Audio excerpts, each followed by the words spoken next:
Welcome to this journey through one of the most disturbing cases recorded in the history of North Carolina. Before we begin, I invite you to leave in the comments where you are watching from and the exact time when you are listening to this narration. We are interested in knowing what places and at what times of day or night these documented accounts reach.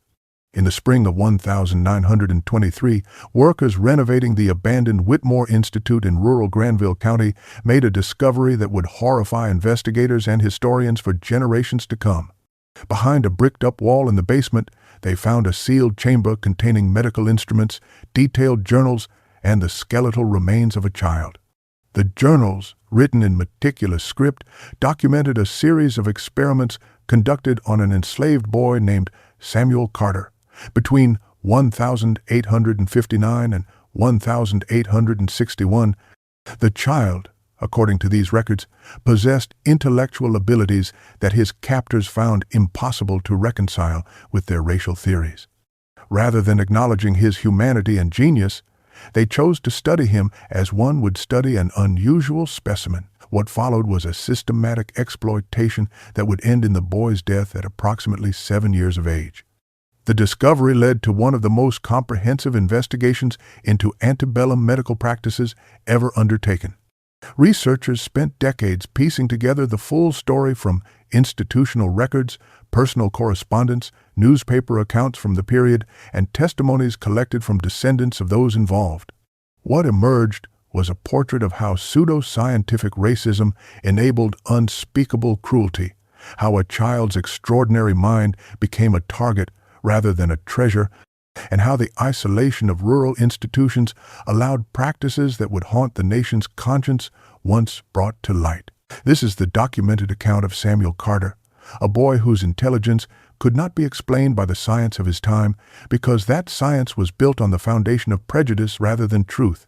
Granville County in 1859 was a prosperous region in north-central North Carolina, its economy built almost entirely on tobacco cultivation and the labor of enslaved people. Census records from that year show a population of approximately 18,000, with enslaved people comprising nearly 60% of the total. The county seat, Oxford, served as a hub for tobacco auctions and trade, while the surrounding countryside consisted of plantations of varying sizes, some holding dozens of enslaved workers. It was in this environment that the Whitmore Institute had been established in 1847 by Dr. Cornelius Whitmore, a physician who had received his medical education at the University of Pennsylvania. The institute, located 3 miles outside Oxford on a former tobacco farm, operated as a private medical college focusing on what was then called natural philosophy and anatomical studies. According to the institution's charter, preserved in the North Carolina State Archives, its purpose was to advance understanding of human variation and the natural laws governing different races. Dr. Whitmore, born in 1809 to a wealthy Charleston family, had published extensively on phrenology and racial classification throughout the 1842 and 1852. His papers, which appeared in journals such as the American Journal of Medical Sciences, argued that cranial measurements could definitively establish intellectual hierarchies among races. These theories, though scientifically baseless, were widely accepted in both northern and southern medical establishments of the period. The pseudoscience of the era treated human beings as specimens to be measured, categorized, and ranked according to physical characteristics. Intelligence, morality, and worth were believed to be biologically determined and racially fixed. The Whitmore Institute gained a reputation for controversial research that attracted both criticism from some northern abolitionists and curious students from across the South.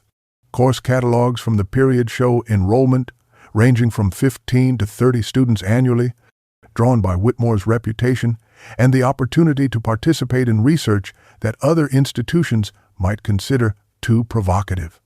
By 1859, the Institute had become known as a place where the boundaries of acceptable medical inquiry were routinely tested.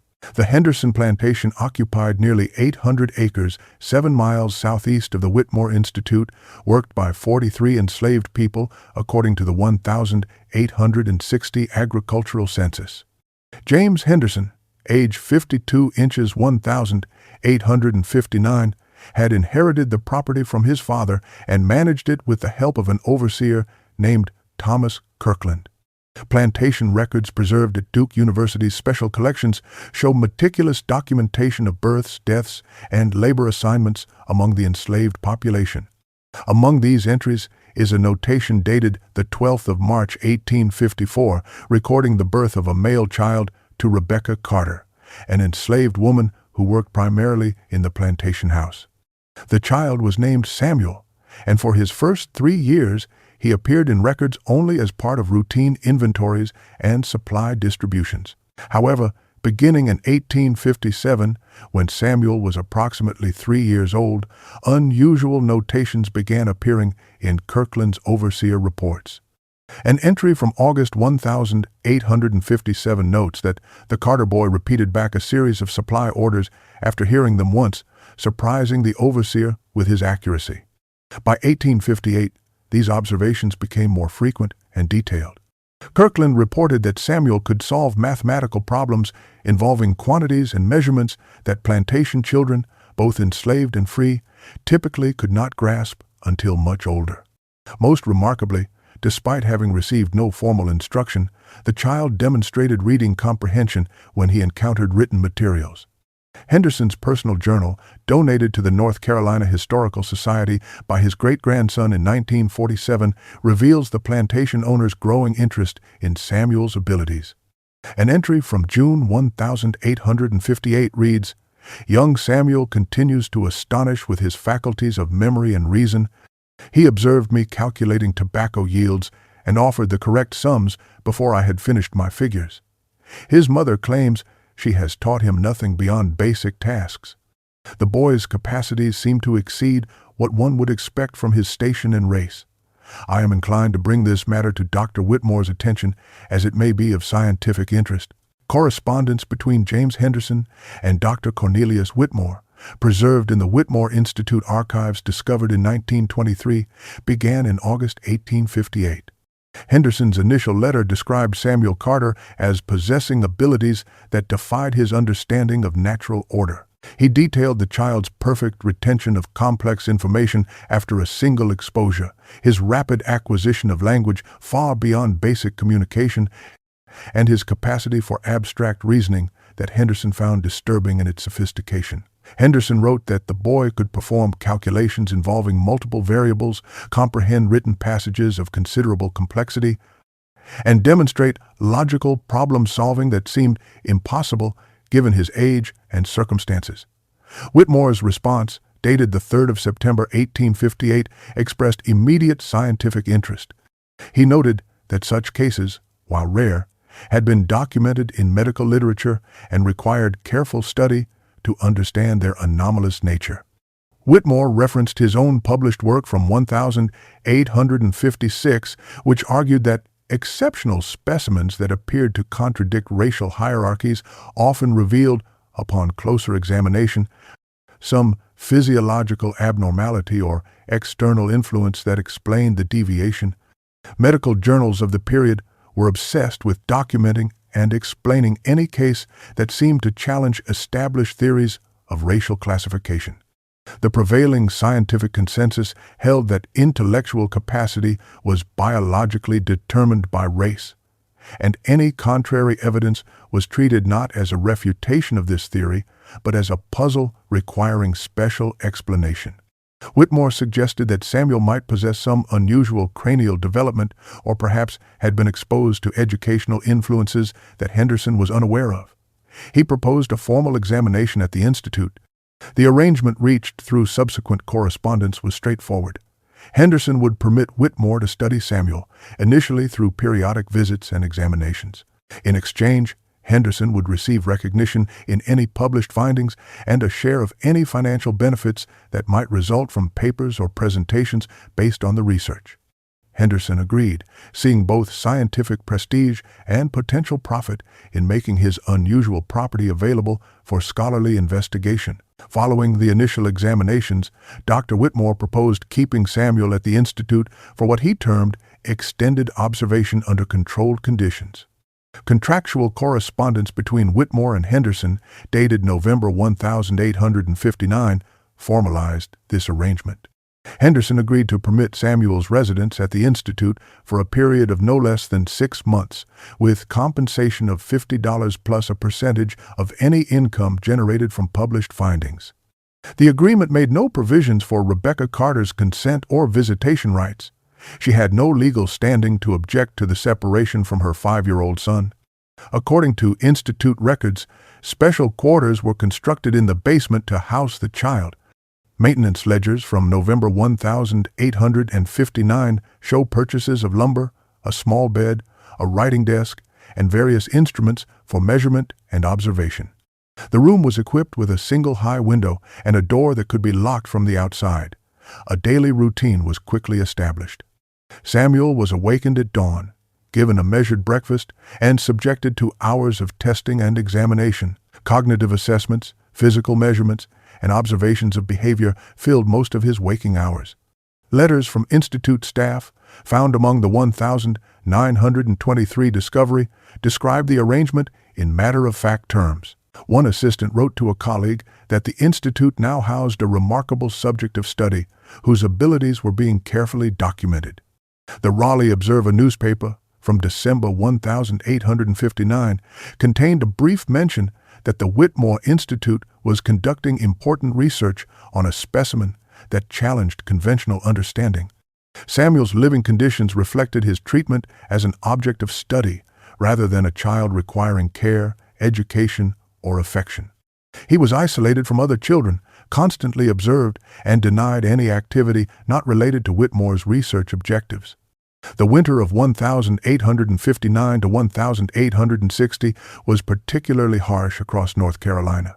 Heavy snowfall in January and February isolated the Institute for weeks at a time.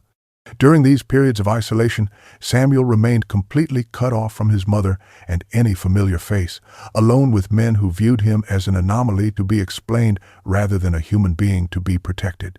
Plantation records from the Henderson estate show Rebecca Carter's increasing distress following her son's removal to the Whitmore Institute. Overseer reports from November and December 1859 note that Rebecca's work performance had declined and that she had repeatedly requested permission to visit Samuel. In 1891, the North Carolina Freedmen's Bureau conducted interviews with formerly enslaved people as part of a documentation project. Among these testimonies, collected 3 decades after the events, are accounts from 2 women who had known Rebecca Carter.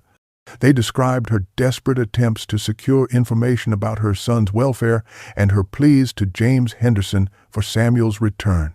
Henderson's journal entries from this period dismiss Rebecca's concerns with cold efficiency.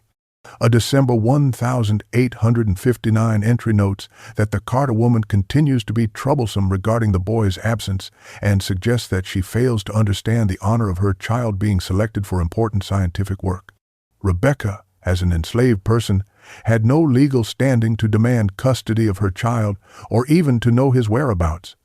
In January 1860, Henderson permitted a brief supervised visit at the Institute, likely to quiet Rebecca's protests.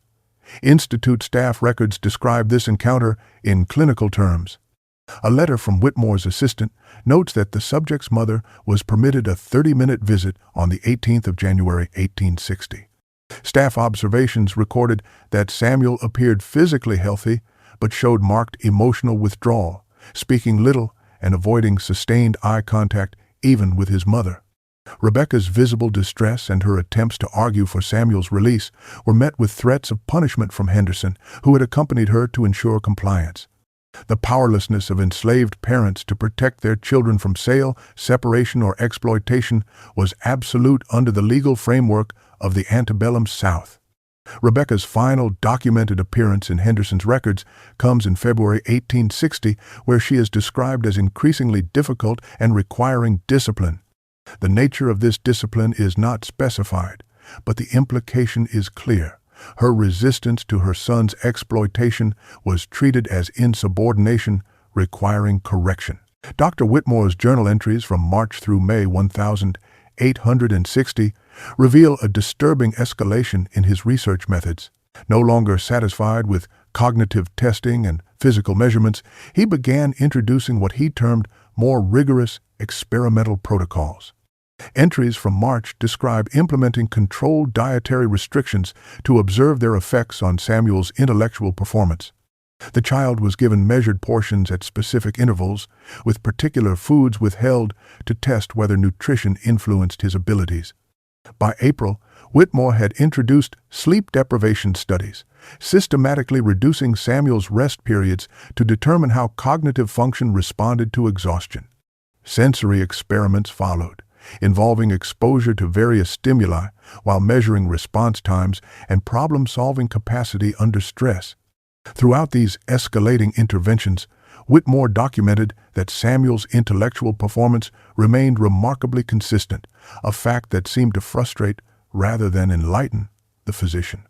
Correspondence between Whitmore and colleagues at medical institutions in Virginia and South Carolina, preserved among the discovered papers, shows growing obsession with the case. In a letter dated the 22nd of April 1860, Whitmore wrote to Dr. Harrison Webb at the Medical College of Virginia that the subject continues to defy classification despite increasingly controlled observation. He expressed determination to identify the physiological anomaly that must explain abilities so inconsistent with natural racial hierarchy. Such exploitation masked as scientific inquiry was not unique to Whitmore's work. Medical historians have documented numerous cases of enslaved people subjected to experimentation without consent throughout the antebellum period, their suffering justified by claims of advancing human knowledge. The isolation of rural institutions like the Whitmore Institute enabled practices that might have attracted criticism or intervention in more populated areas where oversight was stronger.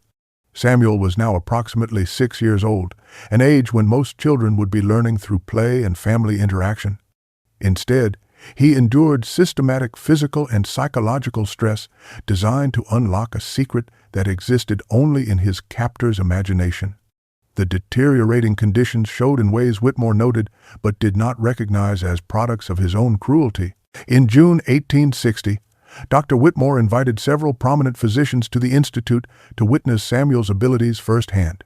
The guest register, recovered in 1923, shows attendees from medical institutions across the South. Dr. Harrison Webb from the Medical College of Virginia, Dr. Marcus Fleming from Charleston, and Dr. Joseph Randolph from Savannah, along with 4 other medical professionals. Detailed accounts from 3 of these visitors' personal papers, recovered by researchers decades later, provide insight into what they witnessed during their 2-day visit.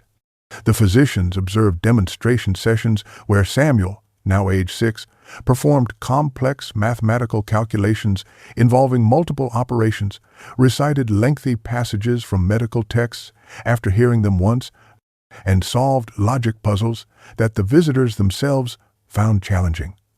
Dr. Webb's diary describes watching the child work through problems with speed and accuracy that seemed impossible for his age.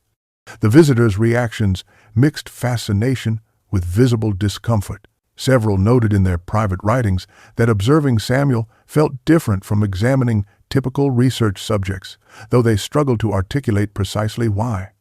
Dr. Marcus Fleming, the youngest of the visiting physicians at 34 years old, wrote in a letter to his wife, dated the 17th of June 1860, that while the boy's intellectual capacity was remarkable, his physical appearance and demeanor troubled him deeply. Fleming described Samuel as thin, withdrawn, and showing signs of profound unhappiness despite his cooperative behavior during demonstrations. Fleming attempted to raise questions about the child's treatment and emotional welfare during a private conversation with Whitmore, but his concerns were dismissed as sentimentality unbefitting serious scientific inquiry. Whitmore reportedly stated that the advancement of knowledge sometimes required conditions that softer minds might find uncomfortable, but that posterity would judge their work by its contributions rather than its methods. The visiting physicians departed with informal commitments to maintain secrecy regarding Whitmore's specific methodologies, citing the controversial nature of the research and the likelihood of misunderstanding from those untrained in medical science. None reported what they had witnessed to any authority or took action to intervene on Samuel's behalf. Institute records from July and August 1860 show significantly reduced staff due to summer break. With most students and several faculty members departing until autumn, Samuel was left primarily in Dr. Whitmore's care with minimal oversight from the few remaining employees. Food and supply ledgers from this period, preserved in the archives, indicate markedly sparse provisions compared to earlier months. Orders of basic foodstuffs were reduced by nearly half, suggesting either economic constraints or deliberate deprivation as part of ongoing experiments. In 1924, during the investigation following the chamber's discovery, researchers interviewed Thomas Miller, who had worked as a maintenance assistant at the Institute during the summer of 1860. Miller, then 82 years old, provided testimony that he occasionally heard crying from the basement during those months, but had been explicitly ordered by Dr. Whitmore never to enter that section of the building.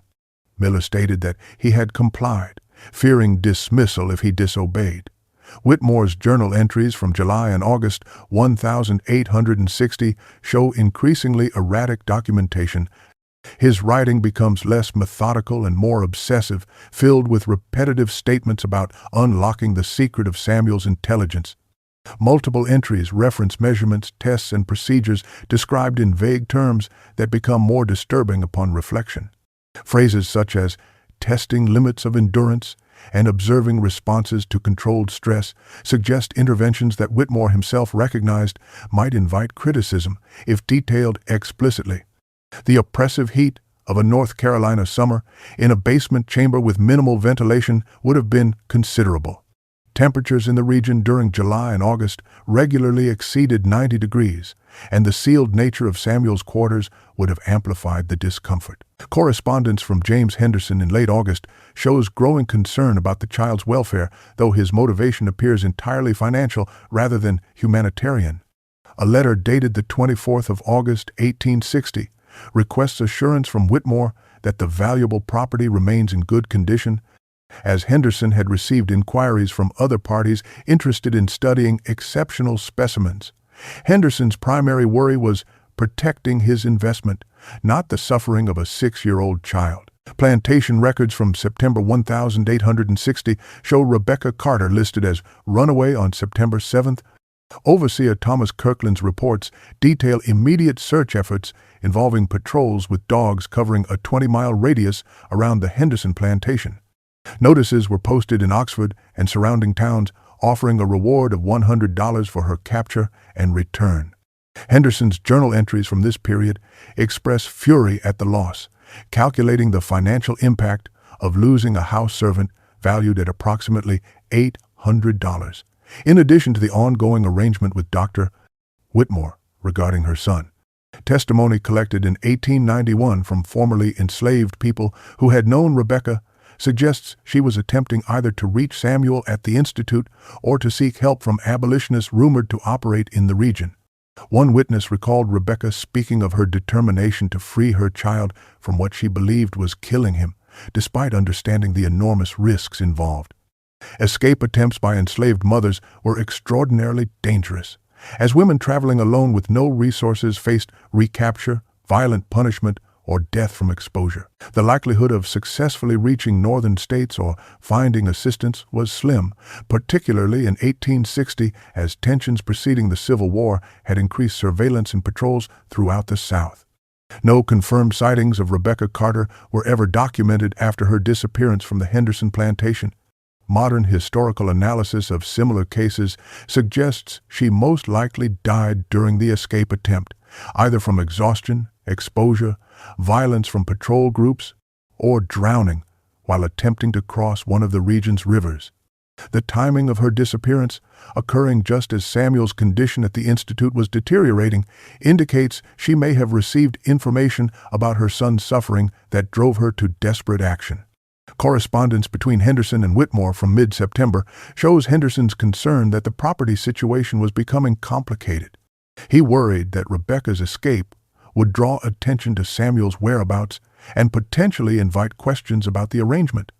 Henderson suggested increased discretion regarding the research, though he did not request Samuel's return or express any concern for the child's welfare beyond his value as property. Institute records from October and November 1860 document Samuel Carter's rapidly declining physical health. Dr. Whitmore's notes from this period record significant weight loss, increasing lethargy, and decreased responsiveness to both testing and general interaction.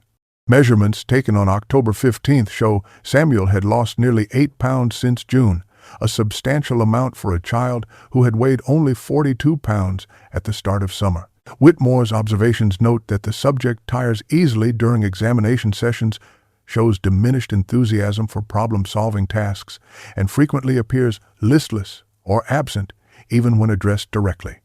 Rather than acknowledging these symptoms as consequences of months of isolation, inadequate nutrition, and psychological trauma, Whitmore's interpretation blamed Samuel's constitution. Journal entries from late October suggest the subject's physical system may be unsuited to the rigors of intensive study, implying some inherent weakness rather than recognizing the impact of his own brutal treatment.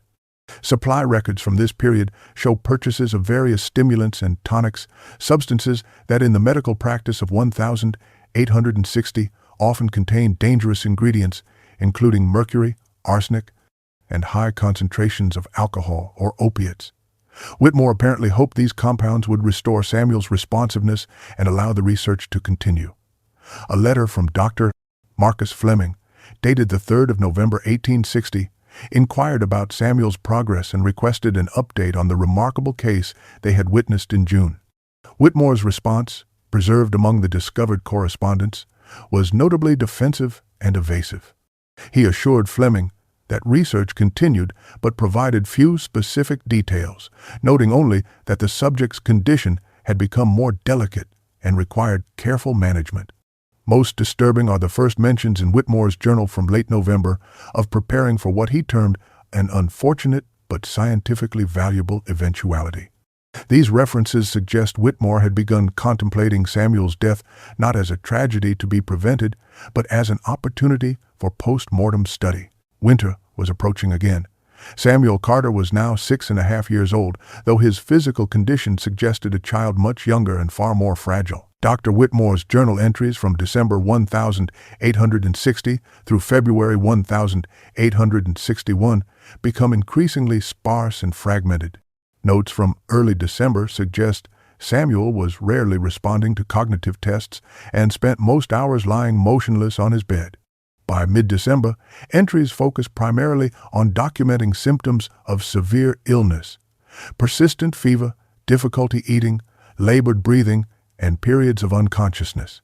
Whitmore's medical observations continue in clinical language even as they describe a dying child, noting physiological responses and measuring vital signs with the same detachment he had maintained throughout. References to preserving specimens and making detailed anatomical drawings begin appearing in January 1861, indicating Whitmore's anticipation of Samuel's death and his planning for post-mortem study. A supply order dated the 18th of January 1861 included significant quantities of preservation chemicals, including formaldehyde and alcohol, materials used for maintaining anatomical specimens. The isolation of winter once again cut the Institute off from outside scrutiny. Heavy snow in January and February meant no visitors, no oversight, and no witnesses to Samuel's final suffering. Whitmore's last journal entry regarding Samuel Carter is dated the 28th of February 1861. It reads simply, "Subject expired this morning at approximately 6:15.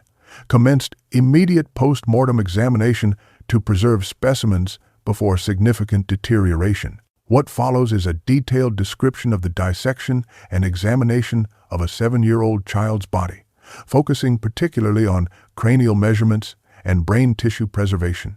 Whitmore recorded the weight and dimensions of Samuel's brain, noted the structure of his skull, and preserved tissue samples in glass containers that would be discovered sealed in the basement chamber 62 years later. The entries contain no acknowledgement of having caused this death through systematic neglect and abuse, no recognition of moral responsibility, no grief for a young life destroyed.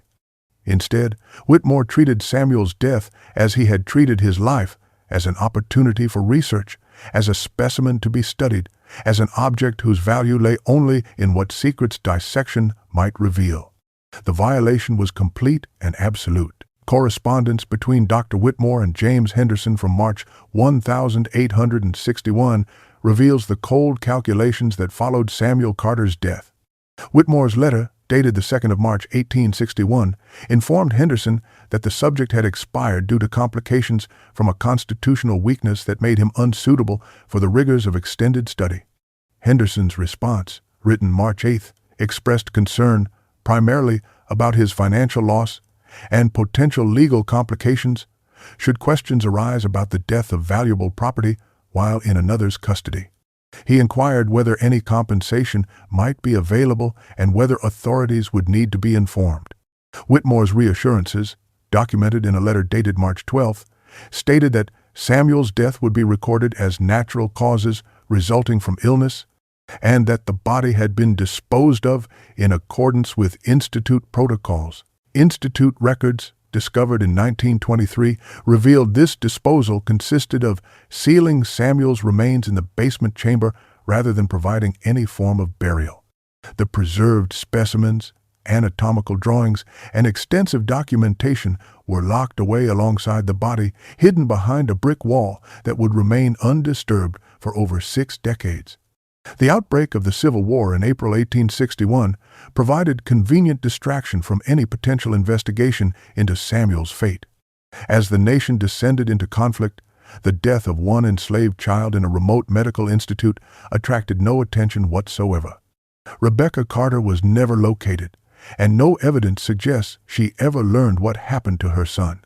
The Raleigh Observer newspaper from March 1861 contained a brief notice that the Whitmore Institute had experienced an unfortunate loss of a research subject due to natural illness, with no further details provided. The ease with which a child's death could be concealed and justified in the name of scientific inquiry speaks to the complete devaluation of enslaved people's lives in antebellum society. Samuel Carter died alone, was never properly buried, and disappeared from all public record as if he had never existed. Only Whitmore's hidden journals preserved the truth of what had been done to him. The Whitmore Institute continued operating throughout the Civil War, though at greatly reduced capacity. Student enrollment dropped from an average of 25 before the war to fewer than 10 by 1863 as young men joined Confederate forces or found travel too dangerous. Dr. Whitmore persisted in his work despite these constraints, and published papers appearing in Southern medical journals between 1862 and 1864 made oblique references to his exceptional case study involving a subject of remarkable intellectual capacity whose unfortunate early death had prevented full investigation. These publications never named Samuel Carter or provided details that might connect the research to a specific child, referring instead to anatomical findings and theoretical implications regarding racial classification. Financial struggles intensified as the war progressed and the Confederate economy collapsed. Institute account books show mounting debts and difficulty securing basic supplies by 1864. Dr. Cornelius Whitmore died in March 1867 at age 58 from pneumonia, having never publicly acknowledged the circumstances surrounding Samuel Carter's death or the brutality of his research methods. Following Whitmore's death, the Institute failed to attract sufficient students to remain viable. The few faculty members who had remained during the war years dispersed to other institutions, taking some records with them while leaving others abandoned in the building. The property changed hands multiple times over subsequent decades, used briefly as a private school in the 1872nd, as a warehouse for agricultural equipment in the 1882nd, and eventually abandoned entirely by the mid-1892nd. Each successive owner made modifications that obscured the building's original layout, and the sealed basement chamber where Samuel's remains lay hidden was forgotten. By the early 1900s, local residents spoke of the abandoned Whitmore building as haunted. Several accounts preserved in County Historical Society files mention strange sounds emanating from the structure, particularly the sound of a child crying that seemed to come from beneath the ground. These stories were dismissed as folklore or the acoustics of a decaying building, but they persisted in local memory until the 1923 discovery would reveal the terrible truth hidden behind the basement wall. In April 1923, workers hired to renovate the abandoned Whitmore Institute for conversion into a community center began removing debris from the basement. On April 17th, foreman Robert Hayes noticed that a section of brick wall appeared newer than surrounding masonry. When his crew broke through this wall, they discovered a sealed chamber approximately 12 feet square. Inside were skeletal remains lying on a deteriorated mattress, numerous glass containers with preserved tissue samples, medical instruments including calipers and scalpels, and multiple leather-bound journals filled with meticulous handwriting. Hayes immediately contacted the Granville County Sheriff, who arrived with the county coroner. Initial examination confirmed the remains were those of a child aged approximately 6 to 7 years. The discovery of the journals, which detailed systematic experimentation and abuse, prompted authorities to contact historians at the University of North Carolina and medical ethicists from Duke University. Over the following weeks, researchers carefully recovered and cataloged all materials from the chamber. The journals alone comprised over 400 pages of documentation spanning from October 1859 through February 1861. Newspaper coverage began with local papers but quickly expanded to national attention. The Raleigh News and Observer ran a front-page story on the 3rd of May 1923 with the headline, "Child's Remains and Horror of Medical Abuse Discovered in Abandoned Institute." The New York Times covered the story on May 8th, describing it as one of the most disturbing cases of antebellum medical experimentation ever documented. Researchers worked to identify the child through cross-referencing the journals with county records, and they discovered James Henderson's plantation ledgers at Duke University, which confirmed Samuel Carter's birth and removal to the institute. Attempts to trace his family found Rebecca Carter's listing as a runaway in September 1860, but no record of her fate. The realization that systematic torture and eventual death of a child had gone unpunished, that the perpetrator had died peacefully decades earlier, and that no surviving family could be located to receive even acknowledgement of their loss, made clear the impossibility of any meaningful justice. Historians and medical ethicists who examined the Samuel Carter case in the decades following its 1923 discovery placed it within the broader and deeply disturbing context of antebellum medical experimentation on enslaved people. Dr. Harriet Washington's 2006 study, Medical Apartheid, documents numerous similar cases where enslaved people were subjected to procedures without consent, their suffering justified by claims of scientific advancement. The most notorious example remains Dr. J. Marion Sims, often called the father of modern gynecology, who performed experimental surgeries on enslaved women without anesthesia between 1845 and 1849, operating under the racist assumption that black women felt less pain than white women. Medical schools throughout the South routinely used the bodies of enslaved people for dissection and anatomical study, obtaining them through purchase or grave robbery. These practices were enabled by pseudo-scientific racism that classified enslaved people as fundamentally different from and inferior to white people, making their exploitation seem scientifically justified rather than morally reprehensible.